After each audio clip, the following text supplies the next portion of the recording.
bâtir un physique et se mettre en forme, ça évoque l'essence d'un artiste. Le sport permet de façonner son corps, le sculpter selon l'effort et l'entraînement qu'on lui impose, comme un peintre qui exprime sa créativité, son imagination sur une page blanche. Imagine quelqu'un qui n'a pas de confiance, qui n'a pas d'estime en sa propre créativité, parce qu'il n'a rien à présenter de lui-même.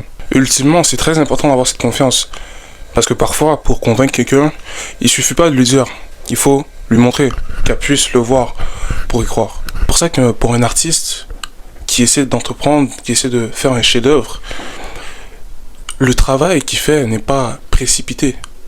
Il ne cherche pas à avoir un résultat rapide. Il veut que son travail soit minutieux et exécuté avec persévérance. Bâtir un physique est quelque chose d'artistique.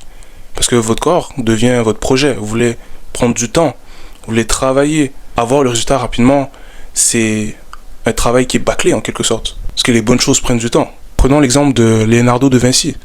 Il a passé des années sur ses toiles. La Joconde, Saint Jean-Baptiste. La science explique ce phénomène comme l'entropie inversée. Parce que la nature tend vers le désordre, le chaos, la cacophonie.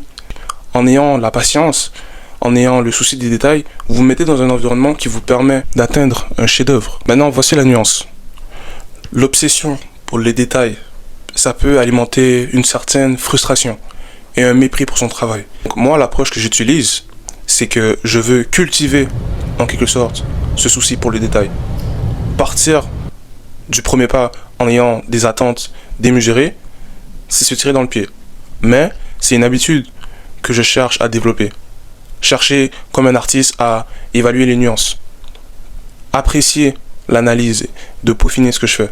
Tout ça, c'est dans l'optique d'élever le résultat final. Ce qui m'amène à dire que tout artiste ou personne qui excelle dans un domaine ont une maîtrise, une connaissance hors du commun en ce qui concerne leurs instruments, leurs outils. Pour moi, de la même manière qu'un peintre doit savoir manier son pinceau, un athlète doit savoir manier l'haltère. C'est ma philosophie.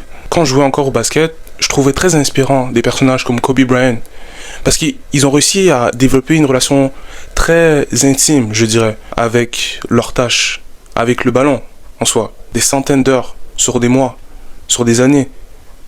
Il allait même à dormir dans sa jeunesse avec un ballon, comme si c'était une extension de lui-même. D'avoir cette relation, d'avoir cette connexion, forcément ça devait se traduire en une carrière époustouflante. Tout ça part d'une familiarité avec le ballon, qui était son instrument, son outil de travail. En biologie, on peut décrire ce terme la myélinisation. Pour faire simple, ce concept, c'est que la répétition permet d'améliorer le voyage des signaux nerveux au cerveau. Ils se font plus vite et sans perte. C'est la familiarité, c'est l'habitude. Sur une tâche qu'on fait très souvent, qu'on fait à répétition, ça peut être anodin, mais il y a des tâches qui en soi sont complexes, mais qu'on fait tellement à répétition que ça devient instinctif. On peut fermer les yeux.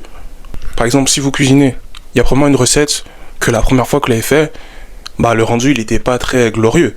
Ça a dû vous prendre du temps, c'était probablement très très fastidieuse, qui vous a un peu cassé la tête, mais maintenant, à force de le faire, en 2-3 mouvements, vous l'avez complètement optimisé. Vous pouvez le faire même quand vous êtes fatigué, ça devient comme la tâche par défaut quand vous voulez manger.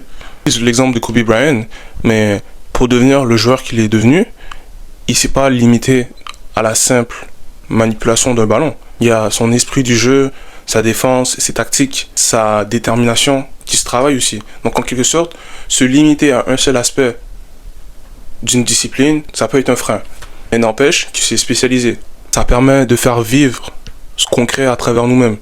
Ça devient une seconde nature. De plus, pour moi, le fait de faire un sport, de faire une discipline, ça me permet de mieux l'apprécier. De la même façon qu'un artiste sait reconnaître le génie, l'audace dans une œuvre d'art d'un de ses confrères, au musée, dans une galerie, ça me permet de respecter le travail des autres, d'avoir une certaine humilité. En science, on appelle ça la sympathie esthétique ou l'empathie technique. En gros, le fait d'avoir pratiqué une discipline permet de mieux se projeter, de mieux comprendre ce qu'on regarde.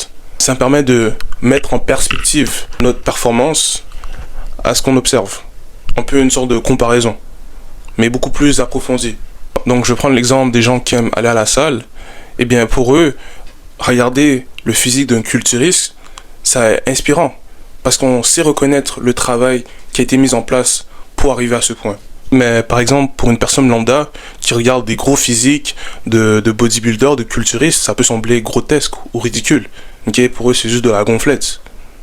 Mais d'avoir pratiqué le sport, on comprend ce qu'il faut pour y arriver.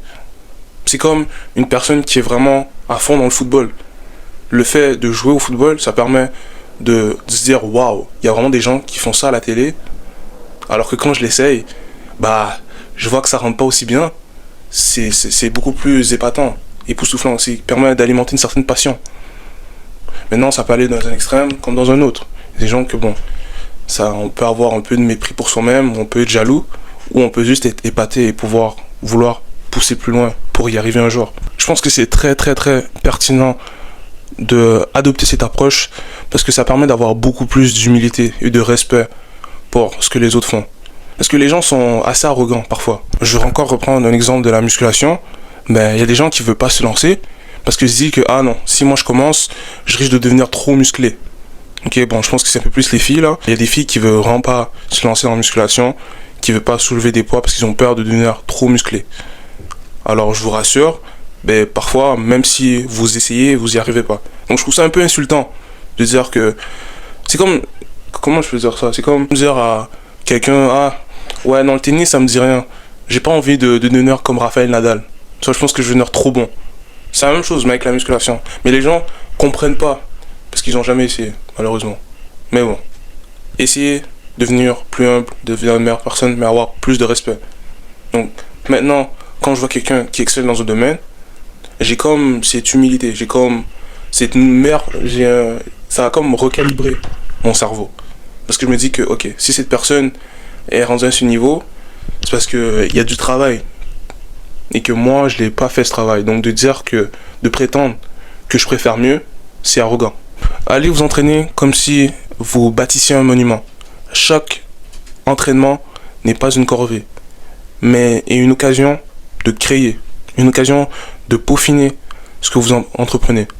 Voir son travail comme de l'art, évoquer l'essence d'un artiste permet de créer des chefs-d'œuvre. Sur ce, c'était les commentaires du chef. Avec ses compliments bien sûr, on s'attrape pour la prochaine fois. Peace.